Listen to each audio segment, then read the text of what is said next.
Hi all, thank you very much for being here this evening, and we'll begin the program immediately. While we're starting and while we're chatting, please let us know in the chat where you are listening in from, and if you like, you can add where you heard about this program. We'll start off with our special thanks for our program sponsors, PNC Arts Alive and Art Alliance for Contemporary Glass. Without them, we may not be here tonight. And I also want to touch on the ways that you can support WheatonArts through, and one is through membership, donations, and through shopping at our cart, which is shopwheatonarts.org. And in the chat, after a moment or two, you will see some links where you can connect and follow up on donations, memberships, shopping, but also the upcoming Wheaton conversations. I'll also link to the list, so keep your eye out. We're always adding new ones. And now it's my pleasure to introduce my coworker, Pamela Wakeman. Pam is your co-host and moderator for this evening, and she'll be taking over now, and she'll be asking questions for you. Over to you, Pam. Thanks, Marcy. Good to see you again. And hi, everybody. I see some familiar names. It's so great that you're joining us here again. It is my pleasure to be here with you. As Marcy said, my name is Pamela Wakeman. I am the Director of Education and Artist Services at Wheaton Arts, which means I get the pleasure of working with our fellowship artists. More to come on that. I am a white female in my mid-30s, wearing a maroon colored t-shirt, and I have long brown hair. My pronouns are she, her, and hers. During our program, I invite everyone to use the question and answer feature. It's the Q&A feature at the bottom if you're on a computer. And I will be monitoring that and posing those questions to our guests this evening.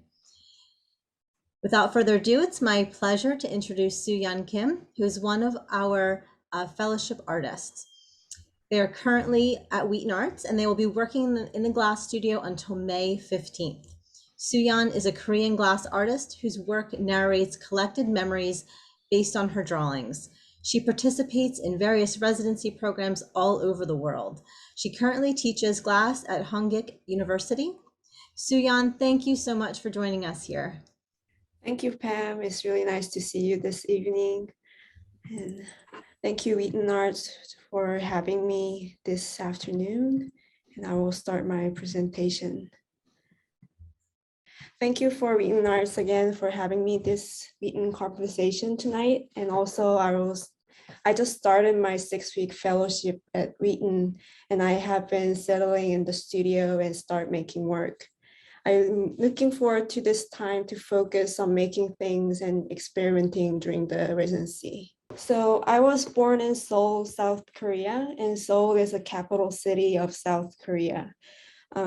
It is crowded, busy city, and during pandemic, I got a chance to teach class at a university and also able to set up my own studio space. I started some places I used to go, my studio and Hongik University where I teach class. Both places are usually take more than an hour and a half. Both Hongik University and my studio are kind of far away from my house. However, Seoul has a really good public transportation, so I used to commute using the subway all the time. I will share the slides of my work chronologically, and as I look back on my works, I've found out drawings have been my main component of my glass work. For me, drawing is a primary resource for my work, personal journal, and traces I made based on my memories. I will show early works to the recent ones because I feel that every work is connected somehow. I studied ceramic and glass as a major, and I was more interested in making figurative sculptures in ceramics. I used to draw figures first, and then I recreate them in ceramics. Each drawings have some short stories based from my experience and feelings. I also did a double major in printmaking because I was also interested in picture books and illustration created with printmaking, especially copperplate prints. I enjoyed etching technique the most because I was able to achieve fine lines quality, which was similar to my pen drawings. And also, when I make prints, I used to make an image based on my daily life. And this was a bag full of paper receipts I collected for no reason. Throughout undergrad, glass was the most challenging material for me compared to ceramics and printmaking. I wanted to learn more about glass art in depth, so I decided to study at Southern Illinois University, Carbondale for my master's degree. During grad school, I was focusing on glass as a tool for giving the audience a new perspective. Title of this work is Prejudice Eye, talking about everyone has their own prejudice and see things with their own perspective. I often get ideas from my daily routine, and this is from one of my habits that collecting paper receipts for no reason. I wanted to create a personal remains out of paper receipts I collected. I made these glass receipts by painting the information of the receipt with glass enamel paint first, and then sift the glass powder over the paper receipt. I fire them in the kiln and the actual paper receipt burn away, and I can get this thin fossil looking glass receipts. Also, I was thinking about the object that contains my paper receipts. This transparent glass wallet have a collected paper receipts from certain 7 days. This work was made in 2015, and I still have this work, and recently I had a chance to pull this work out and find out all the color of the receipt faded away. It was interesting because I feel like this glass wallet also became a personal remains. During grad school, I also wanted to combine glass with my drawings. This stop motion animation is made out of 6 flown cups with stringer drawing to create a walking motion. This animation was about my first impression when I arrived in the States for grad school, which was most people drive to places, not walk a lot. Few people were walking on the street, which was quite different from where I used to live.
And this work was about making prints out of engraved glass plates. And I scratched the glass surface with Dremel and apply ink and rub the print with a Varin. The top images are the actual glass plates and the bottom images are the result of the printmaking. I kept drawing on the paper and recreated into glassworks. And this work is about various characters inside of me. And also I draw this cactus house drawing and made a short video.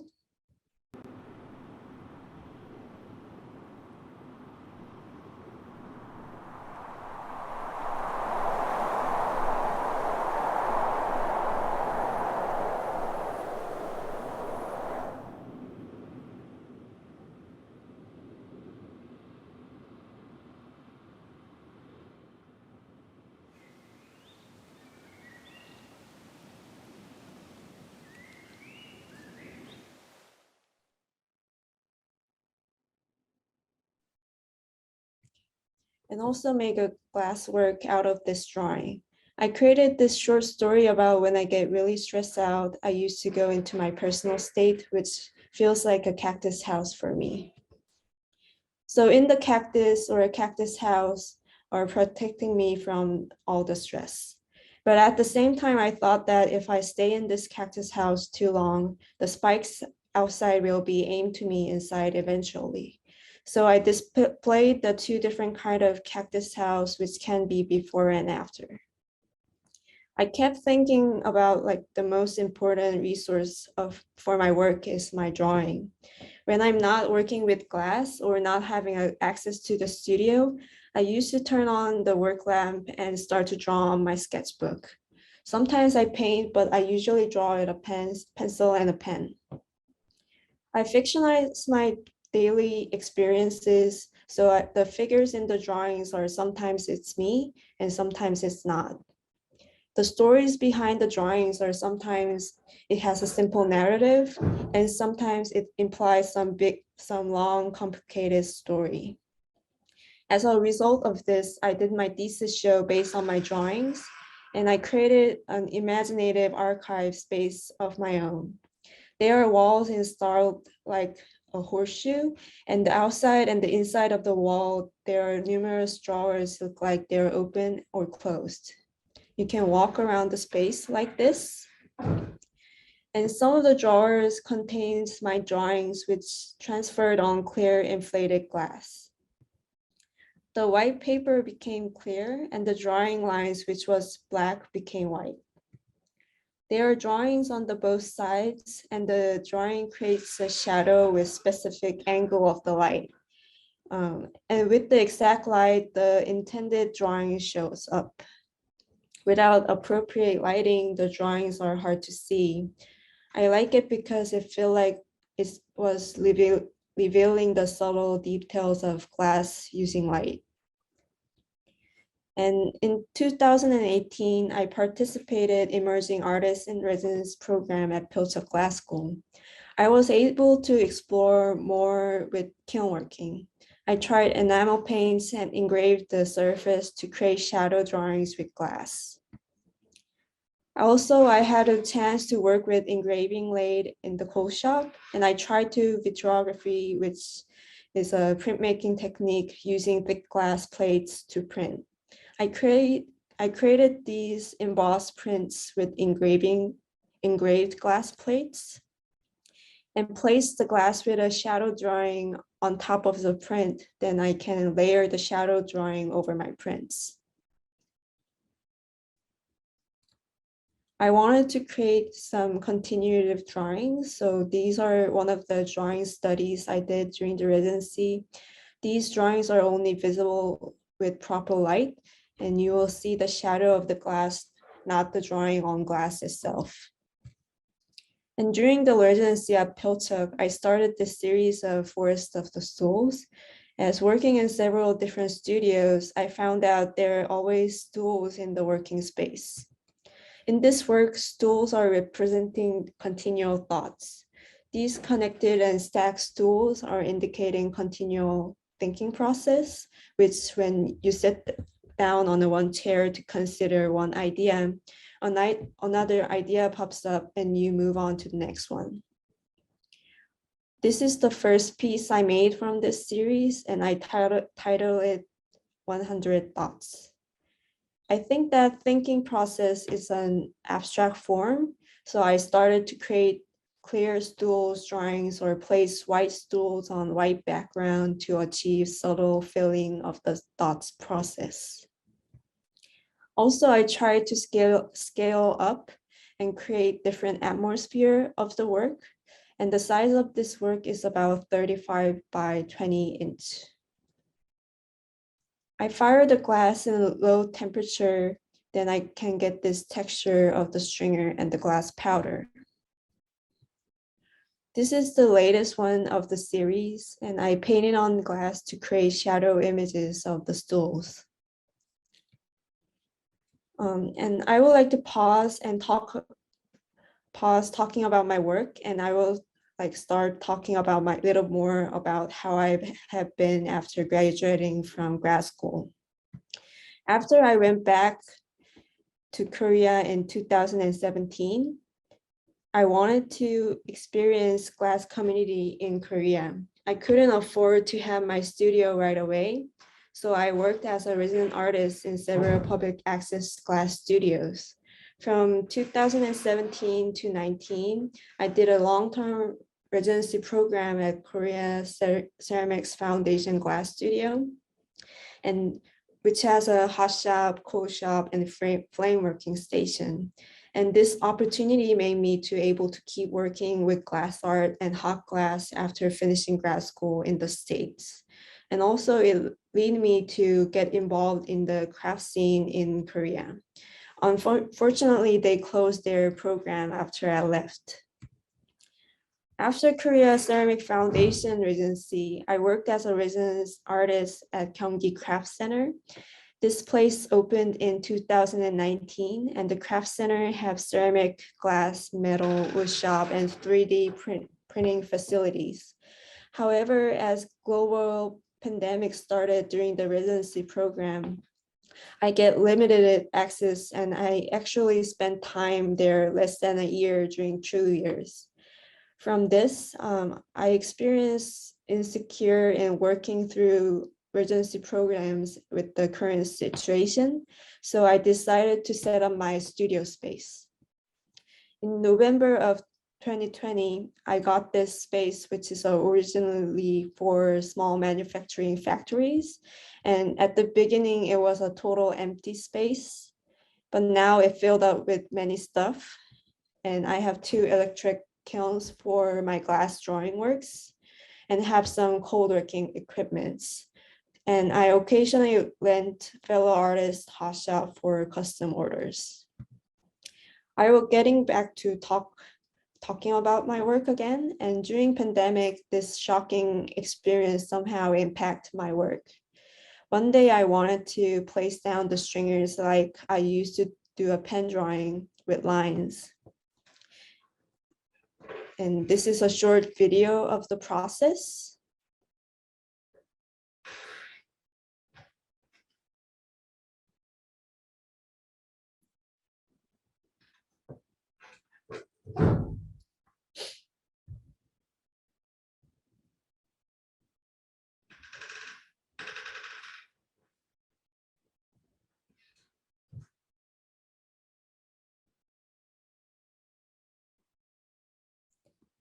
And I found out I can alter them into this, which you will see the dot pattern from the front and the lines from the side.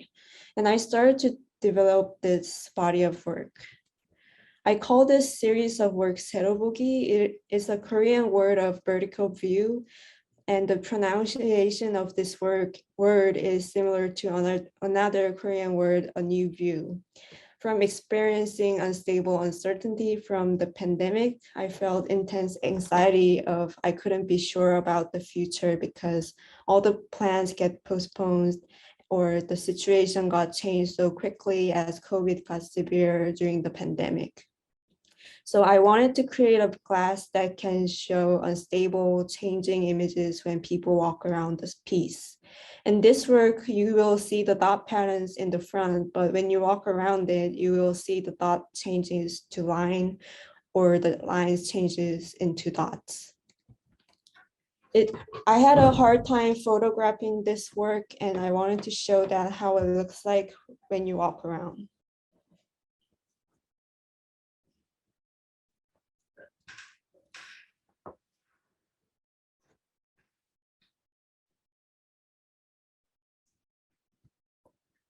And in the beginning, I used glass stringer to create dot to line to dot illusions. And then I tried creating this similar effect with placing 2 different colors of opaque glass powder.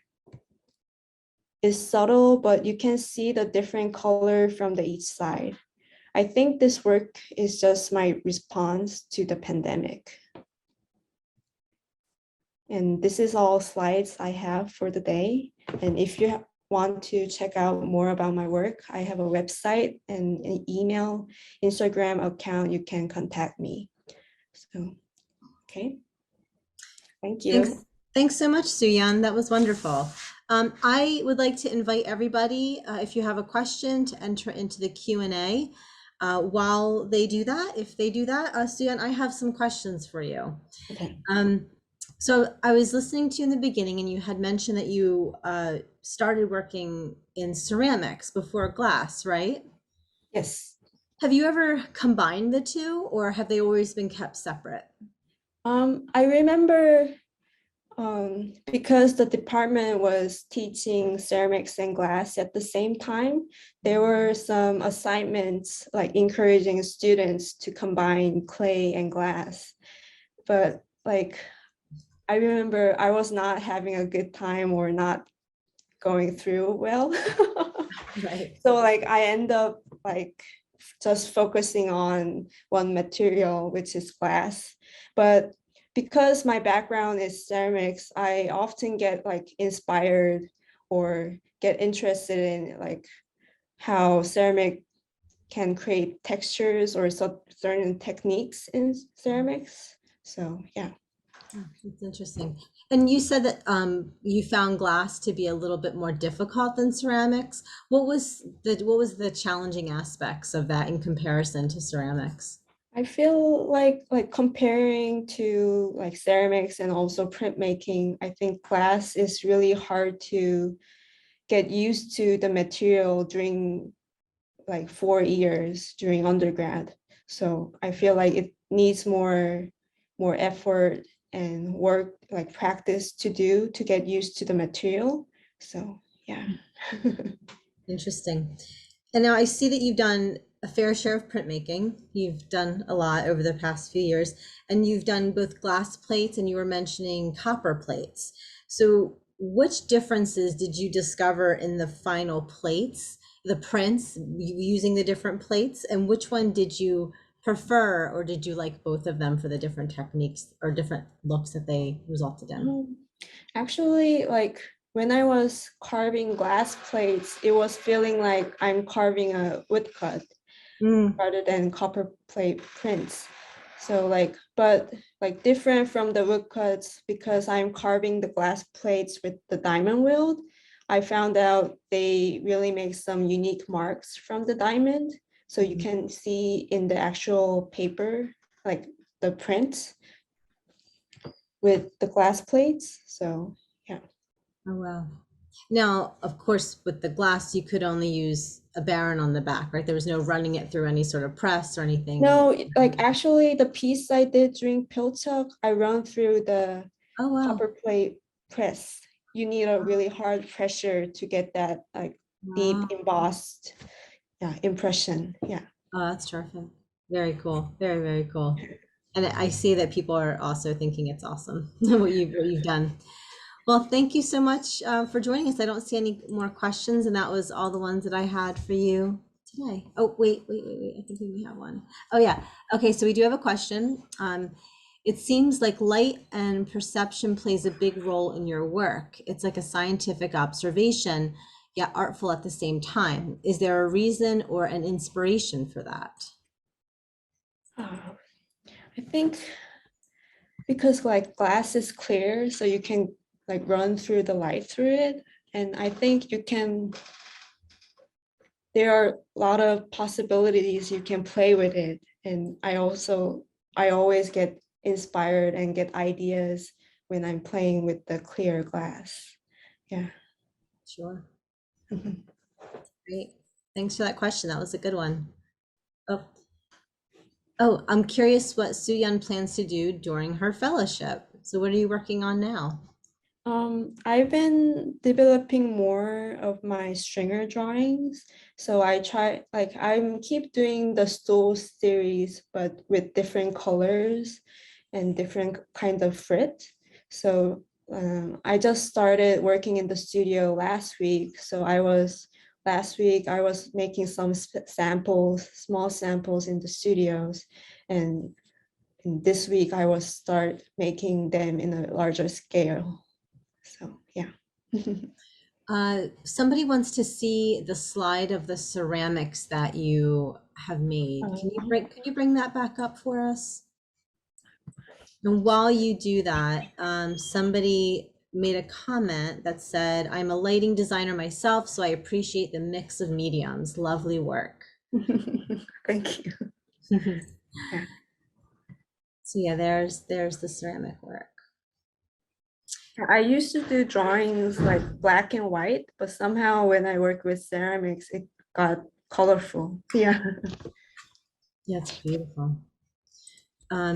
So how has your experience been in Millville so far? Somebody wants to know that.